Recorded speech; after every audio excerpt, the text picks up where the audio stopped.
أنا واحد من أهم المدافعين اللي لبس التيشيرت منتخب مصر، نجم شارك مع منتخب مصر في كأس العالم 990 في إيطاليا.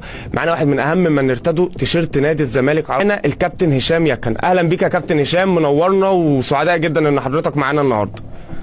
اهلا بيك يا خالد يا حبيبي، بالتوفيق ان شاء الله. ربنا يخلي حضرتك. مين هو اللعيب اللي ينقص نادي الزمالك عشان نقدر نشوف نادي الزمالك؟ طبعا حضرتك شايف قائمه الزمالك بينقصها عوامل كتير قوي، والجمهور متضايق من الاداء، متضايق من الصفقات. مين اللعيب اللي حضرتك شايف نادي الزمالك محتاجه؟ او نادي الزمالك الاحتياج لمجموعه لعيبه تنافس اللعيبه اللي موجوده. ليه؟ علشان ارفع من درجه المستوى الفني بتاع اللعيبه كلها. صح. فانا المفروض النهارده نادي الزمالك البدله يعني ممكن تقول ايه شويه، مش يعني ما فيش لحد دلوقتي حد فيهم بيعمل فارق، انت فاهم؟ صح. وده اللي انت محتاجه. نادي الزمالك يعني لعب الماتش اللي فات بشكل كويس، وقدر يحقق الشوط الثاني نتيجه كويسه واداء كويس. طبعا. لكن لما نيجي نعمل تغييراتنا، التغييرات بتاعتنا بقت زي ما تقول ايه، يعني المفروض في الوقت ده انك انت بتغير وبتعمل تيم من ابناء النادي، انك انت تضيف 3-4 لعيبه من قطاع الناشئين وتحطهم علشان ايه يسلكوا طريق ان هم ايه يبقوا مع الفريق الاول. اكيد طبعا. طبعا. وبعد كده بتبتدي تحط احتياجاتك بقى اللي انت عايزها. طب الاحتياجات ايه؟ انت عايز فروت، عايز وينج ليفت، انا عايز وينج ليفت، انت فاهم؟ عايز هاف ديفندر، عايز هاف ديفندر، انت فاهم؟ عندي مصابين يعني بس محتاج خط الدفاع، محتاج لعيبه خط موجود. يعني عمر جابر وجنب اليمين ما فيش غير عمر، هو عمر يعني زي ما تقول ايه، يعني دوره في الحته دي مش ما شاء الله. طيب ما شاء الله، بس عايز بديل بالظبط عشان يبقى يعني مظبط نفسه بشكل كويس. صح. انت فاهم؟ فاهم حضرتك. سد باكات في الونس وفي حسام، يعني انت فاهم؟ شويه يعني بس محتاجين ان احنا نجيب بديلين يبقوا موجودين في المكانين دول. صح. انت فاهم؟ صح. فاحتياج الفرقه للعيبه طبعا محتاجه، الزمالك محتاج. طب ده شيء طبيعي يعني. صح يا كابتن هشام، حضرتك طبعا واحد من اهم اللعيبه اللي مثلت خط الدفاع في تاريخ مصر، ووالد حضرتك رحمه الله عليه الكابتن يكن حسين، بس هي اللي بتضم حمزه المسلوسي، محمود حمدي الونش، حسام عبد المجيد. مين افضل اثنين يلعبوا في الثلاثه من وجهه نظر حضرتك ويبقوا هم قوام دفاع نادي الزمالك؟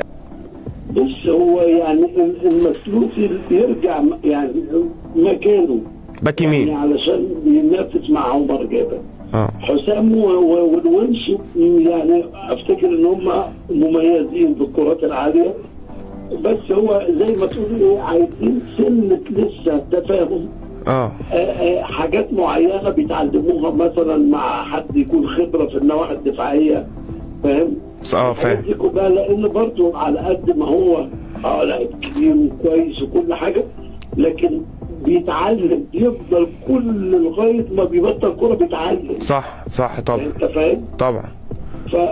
فشيء طبيعي. فانت محتاج انك انت يعني في الحته دي تقرص عليها بشكل كبير جدا. صح. وحسام، وافتكر ان حسام والونش افتكر ان هم افضل اثنين يلعبوا في المكان ده.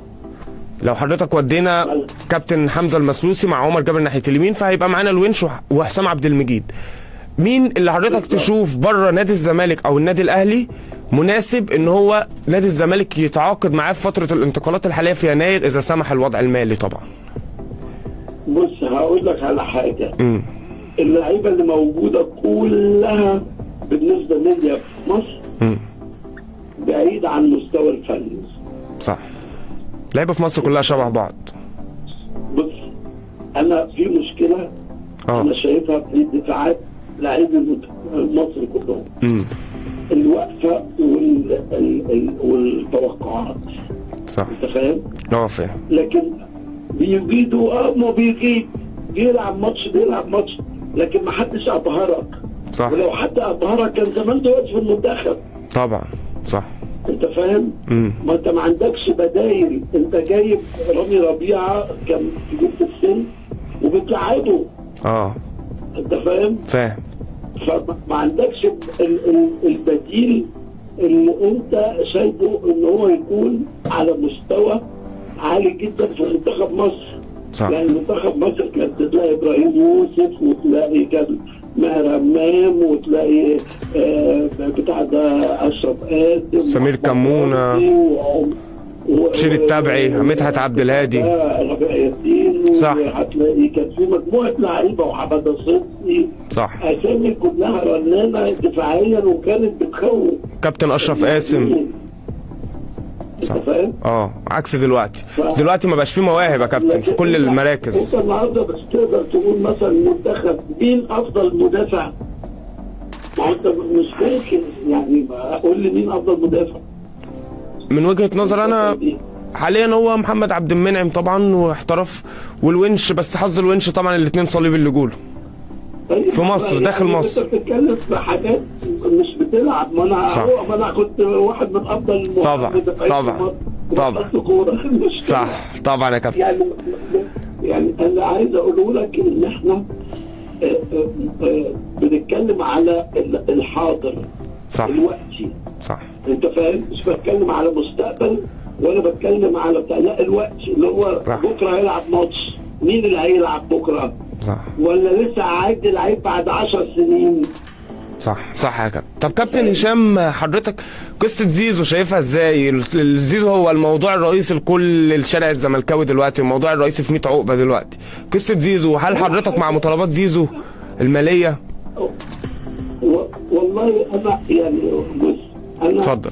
زيزو من اللعيبه المميزين الكويسين اللي يستاهل كل خير ويستاهل كل ده، لكن طبعا هو كل واحد وليه رقم. صح. انت فاهم؟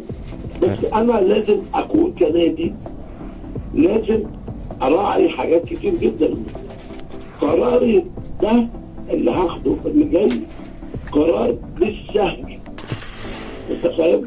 طبعا. هترفع فيه ايوه طبعا مع حضرتك. المبالغ الثانيه اللي بعديها على طول، التجديدات اللي بعديها. هي دي المشكله يا كابتن. يقول لك 50 مليون. هي دي المشكله. لا هي دي المشكله، انت خلاص كده بطلت كوره.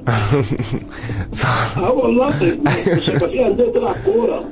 صح. انت فاهم؟ مع كابتن اللعيبه برضو بتبقى ضغط الجمهور بيخلي الادارات توافق على كلام اللعيبه. يعني هو ضغط الجمهور، ما هو الجمهور دلوقتي لو جه مجلس اداره الزمالك حاليا باع زيزو او ما جددش لزيزو. يعني وجمهور نادي الزمالك والجماهير بتاع كلنا بنحب زيزو طبعا، لكن الوضع غير امن. يعني احنا بنتكلم من الشكل الاوضه. صح. الاوضه هتبقى عامله ازاي؟ هتولع. صح. انت فاهم؟ صح يا كابتن. لكن زيزو يستاهل 100 مليون. والله. بس مش في مصر. صح. انت فاهم؟ ما ينفعش الارقام دي تتحط في مصر دلوقتي. صح. وانا بجيب بتاع ده يا جماعه، الاستثمار الرياضي مش الدرجه دي في مصر. احنا عندنا مين هيشتري؟ اذا كان الزمالك والاهلي بس الناديين الوحيدين اللي بيشتروا اللعيبه، الباقيين بيجيبوا لعيبه ب 3 مليون و2 مليون. صح. وحتى لو الزمالك والاهلي اكتر فرق يا كابتن، يعني يجيبوا لعيب افريقي يدفع فيه باليورو ويدفع فيه بالمليون دولار وال2 مليون دولار واللعيب ما ينجحش وفلوس تروح. اكتر فرقتين وكلاء اللعيبه بتستغلهم. هو ربنا يسهل، بس يبقى المجلس الاداره يقدر ياخد القرار السليم ان شاء الله في الوقت السليم ان شاء الله، عشان خاطر مصلحه النادي ان شاء الله. والجماهير بتاعي وعندها عارفه يعني ايه اللعيب لو سعره عالي بالشكل ده صح هيبقى سبب من الاسباب. طب تعالى بقى ايه نبص للسلبيات. طب افتراضا انك انت مستواك بقى وحش هتعمل ايه؟ ما هي دي المشكله يا كابتن، المشكله بس الاداره دايما خايفه من الجمهور يا كابتن. بقول لك اهو، انت فاهم؟ صح. ولازم تعلم تماما ان كرة القدم فيها مستوى عالي ومستوى واطي. ممكن تبقى السنه دي مستواك عالي، السنه الجايه ممكن يبقى مستواك هابط. طبعا. طبعا طبعا. طب كابتن هشام، اسال حضرتك عن وجهه نظر حضرتك في مستقبل جروس مع الزمالك بعد الماتشات اللي فاتت اللي اتلعبت، فوز يقدر يحقق النجاحات اللي نجحها في ولايته الاولى في 2019، ولا زي تجارب كتير الزمالك جربها مع مدربين في الولايه الثانيه ما بينجحوش للاسف؟ بص هقول لك على حاجه، مساله النجاح كل ظروف ليها وقتها. الوقت اللي هو اللعب فيه كان مجموعه لعيبه ثانيه واسامي ثانيه، وكان في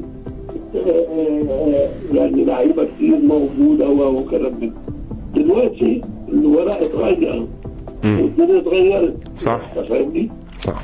فاكيد يعني هو اكيد عايز يحقق حاجه، بس برضه يعني كله على حسب الامكانيات اللي موجوده.